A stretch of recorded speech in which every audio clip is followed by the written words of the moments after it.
odd looking back on it. I mean, why not make Vince happy? I said, no, I'm Big Van Vader. I mean, it's Vader time. And why would we change that? People aren't going to know who I am. And he said, they're going to know who you are. And so Vince was talking to me on the phone, trying to talk me into the Mastodon, and I tell the boss no. It's like, come on. So you think that could have been a nail in your coffin ultimately? Well, it was like I was so sure of myself, and you know, and I was going in against Yokozuna, and here's this big 600-pound Samoan, and you know, I guess we had pretty good matches. It was just pretty much a slugfest. We stood there and slugged each other because he just, after a while, he couldn't move, you know. Do you think they should have brought you in more with jobbers to kind of build you in WWE more, rather than throw you in with a huge guy that's actually even heavier than you right away?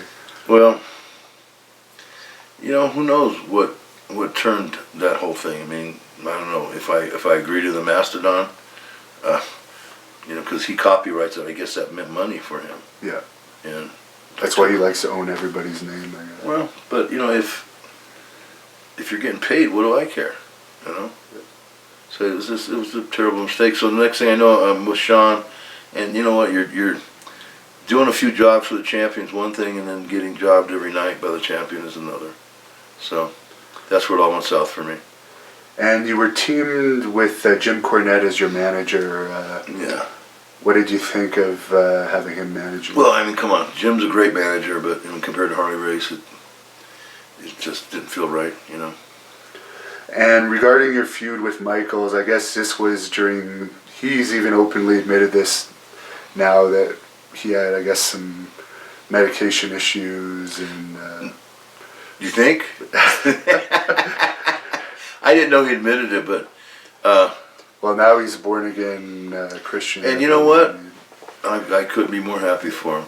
I am too. I mean, I don't wear it on my sleeve like he does, but yeah, I mean, I am. And it's like all this, if you truly believe it's just not going to matter, you know, all this. So it's great for talking in front of cameras, but... So working with him, I guess, was difficult due to his attitude at the time. Well, you couldn't please him. You know, there was always something wrong every night. You know, we'd have a fucking knockdown match. Drag out. I mean, I go 20 minutes with him at, you know, he's 200 pounds and I'm 400 pounds and I'm going 20 minutes with him. I mean, that's a real effort because he could go. I mean, Sean didn't get tired. I don't care if he was hungover or high or, boy, he could just go. You know, 210, 215. And fast, too. I mean, all that Japanese, I mean, he was like a Japanese guy. You know, and maybe quicker. And more talented. I mean, Jesus, he could wrestle a broomstick. So we had some great matches, and I was supposed to, I don't know, something happened. Again, you don't know. I mean, you don't know. Was it the Mastodon thing? But I was supposed to go over him at SummerSlam and pin him, become world champion, and then give it back to Brett, and then, you know, what Sid did. Sid took my spot. Right. Sid took my spot. Do you think it took some of the heat away from the SummerSlam match that you did a long series of house show matches with Sean before? Yeah, we did 19 matches right before there. And I brought that up, and Bruce Pritchard said, no.